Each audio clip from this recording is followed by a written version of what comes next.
स्त्री का विश्वास।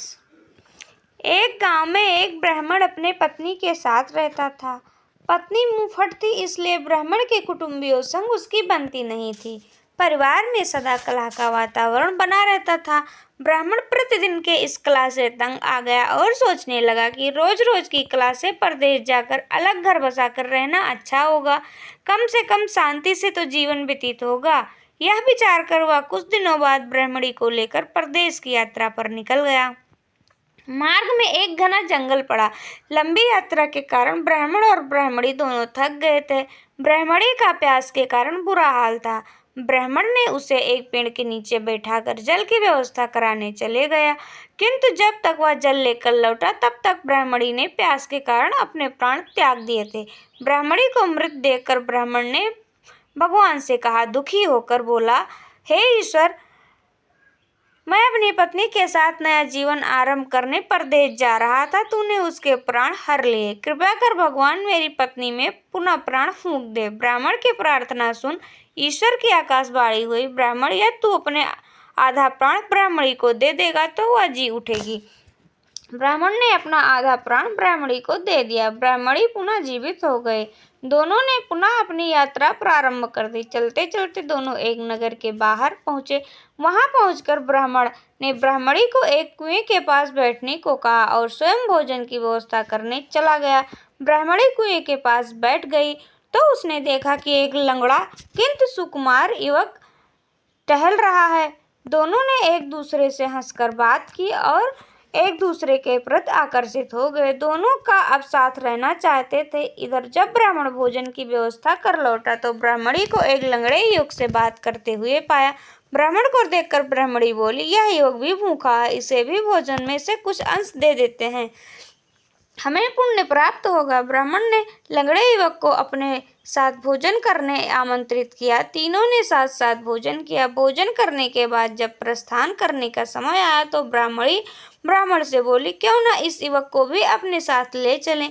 2 से 3 भले बात करने के लिए एक अच्छा साथ मिल जाएगा। वैसे भी तुम कहीं जाते हो तो मैं अकेली रह जाती हूँ। अकेले मुझे भय सताता है, ये रहेगा तो किसी प्रकार का भय नहीं रहेगा। ब्राह्मण बोला, हम अपना बोझ तो उठा नहीं पा रहे हैं, इस लंगड़े का बोझ कैसे उठाएंगे। मेरी मानो तो उसे यहीं छोड़ दो, हम दोनों आगे बढ़ते हैं।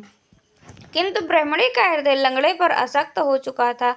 वह कहने लगी, इससे हम पिटारे में अपने साथ ले चलते हैं, ये भी कहीं ना कहीं हमारे किसी काम आ ही जाएगा। अतः ब्राह्मण ने ब्राह्मणी की बात मान ली और पिटारे में डालकर लंगड़े को साथ ले लिया।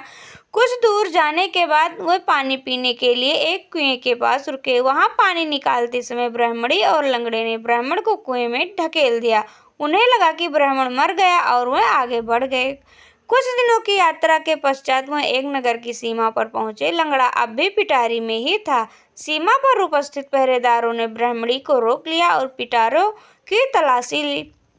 तलाशी में पिटारे में लंगड़ा बाहर निकला। दोनों को राज दरबार में लाया गया। राज दरबार में राजा ने ब्राह्मणी से पूछा, ये लंगड़ा कौन है, इसे तुम पिटारे में छुपाकर क्यों ले जा रही थी। ब्राह्मणी बोली, ये मेरे पति हैं, कुटुंबियों से तंग आकर हम अपना देश छोड़कर परदेश आए हैं।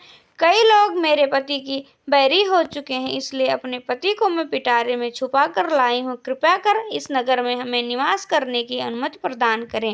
राजा ने उन्हें नगर में बसने की अनुमति दे दी और दोनों नगर में पति पत्नी की तरह रहने लगे।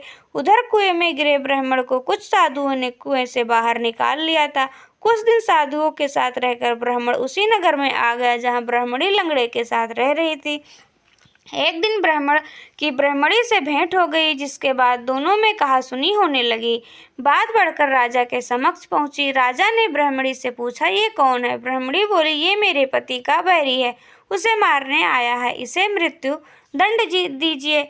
राजा ने ब्राह्मण को मृत्यु दंड देने की आज्ञा दी, जिसे सुनकर ब्राह्मण बोला, महाराज, आपका दिया हर दंड मुझे स्वीकार है, किंतु मेरी एक विनती सुन लीजिए। इस स्त्री के पास मेरा कुछ है, उसे दिलवा दीजिए। राजा ने ब्राह्मणी से पूछा, इस व्यक्ति का कुछ तुम्हारे पास है, क्या है। ब्राह्मणी बोली, नहीं महाराज, मेरे पास इसका कुछ भी नहीं है, ये झूठ बोल रहा है। तब ब्राह्मण बोला, तूने मेरे प्राण का आधा भाग लिया है, ईश्वर इसका साक्षी है। ईश्वर से डर स्त्री अन्यथा बहुत बुरा परिणाम भोगेगी।